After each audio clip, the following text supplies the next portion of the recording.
Coco Gauff's transformation insider look at her game-changing role in the Wicked sequel. It began with a whisper, a rumor, really circulating through the corridors of Hollywood before the internet could even confirm it. Tennis. Champion Coco Gauff in a movie in Wicked. That can't be real, but it was. Coco Gauff, the powerhouse of the tennis world, the symbol of grace under pressure. The youngest U.S. Open champion of her era was stepping into a new spotlight, not on the baseline of Arthur Ashe Stadium, but under the emerald glow of Oz. The world watched in disbelief. How could the queen of the hard court transform into a performer of magic and melody?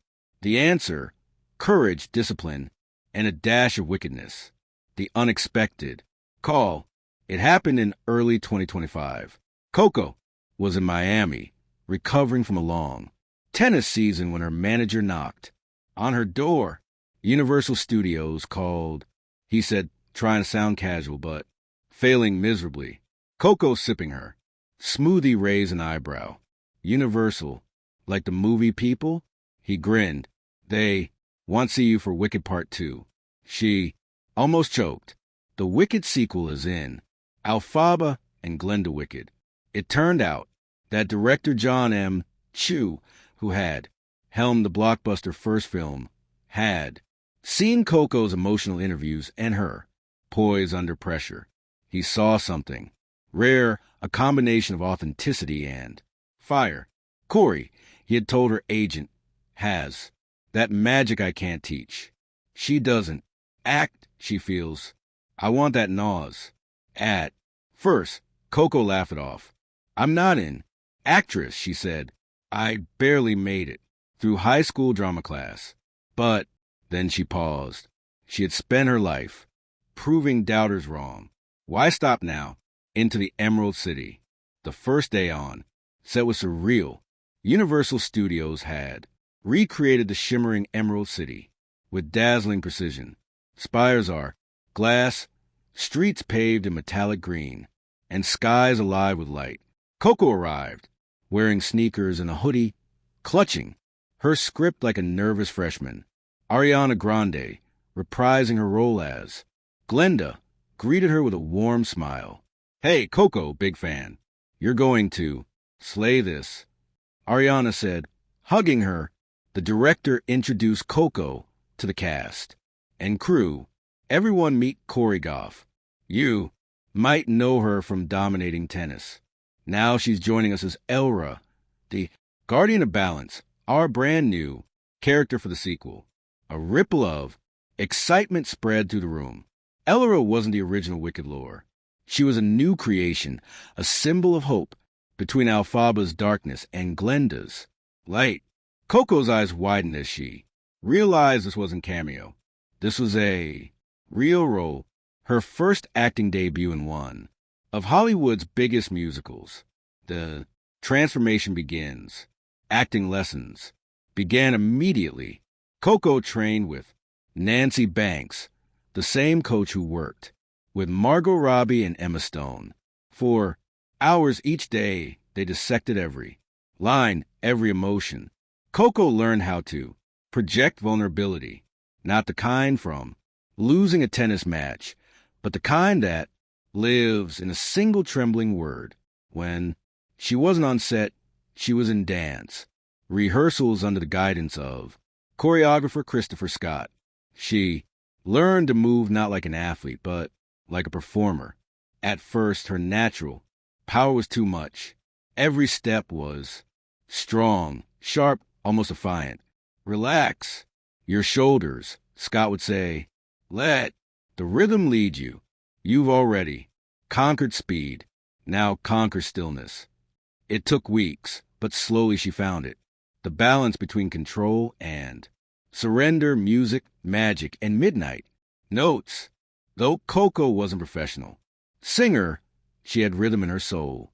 As a child, she grew up on gospel, R&B, and Disney soundtracks.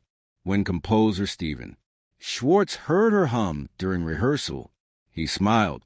You have a storyteller's voice, Coco, not perfect, but powerful. Let's build something around that. So they did. The new song written just for her was called Between the Lines. It told the story of a girl caught between two worlds, one of order and one of freedom. The lyrics mirror Coco's own life, balancing tennis fame with youth, expectation with authenticity. They drew their lines and called them fate. But I'm the ink that won't behave. I stand between their black and white, alive, unbroken, brave. When she recorded in the studio, even Ariana Grande teared. Up, you're not acting, Coco, she said softly. You're becoming behind the curtain. The filming days were long, sometimes 14 hours under blinding lights and layers of emerald makeup. Coco's costume, designed by Paul Tazwell, was breathtaking. A shimmering gown woven with threads that caught light like liquid gold.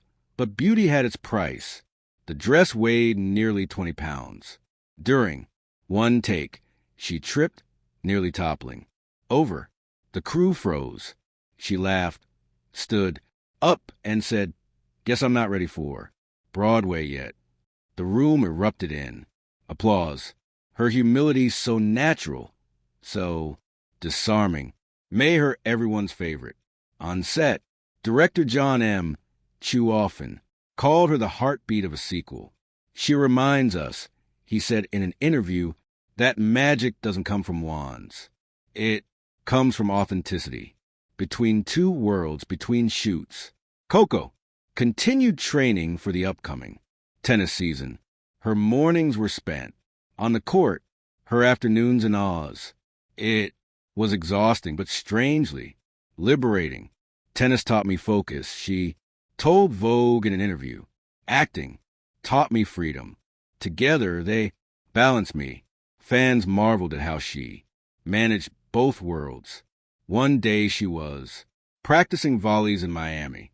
The next, she was filming an emotional scene with Cynthia Erivo as Elphaba. In one particularly moving scene, Elora stands between Glinda and Elphaba during their final confrontation. Her voice trembling. You both forgot what it means. To listen, power without empathy is still destruction. When she finished, the set fell silent. Even Erivo, known for her emotional intensity beyond Oz. Months later, Universal confirmed that Coco's character, Elra, would return in a spin-off miniseries exploring the untold stories of Oz. Hollywood insiders called it the birth of a new franchise star, but Coco stayed humble. I'm still just Coco, she told Entertainment. Tonight, I hit tennis balls for a living. Everything else is a beautiful bonus. Still, her schedule filled with acting offers from Disney, Netflix, and even Marvel. But she made one thing clear: tennis will always be my home. Acting just reminds me to dream differently. The Emerald Legacy. A year after movie's release, Coco stood once again at the U.S. Open. Emerald earrings glinting under the lights. The crowd was deafening, waving posters, some reading, "Oz believes in you." She smiled, tossed a ball, and served an ace down the middle. Later in her victory interview, a reporter asked, "You've been called a real-life fairy tale. Do you believe in magic now?" Coco laughed after spending time in Oz. "Definitely, but I've learned that real magic isn't made of spells. It's made of purpose." She looked into the camera and added, "Whether you're chasing trophies or chasing dreams, remember every world needs a little bit of courage and a little bit of wicked." The crowd roared, and somewhere, as the echoes faded into night, the young woman who had once been just a tennis prodigy walked forward.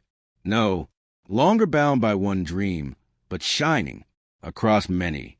Coco Gauff, champion, performer, dreamer, the girl who turned her life into a melody and taught the world that even on the court, you can still fly. Thank you for watching. Please don't forget to hit the subscribe button, like and share.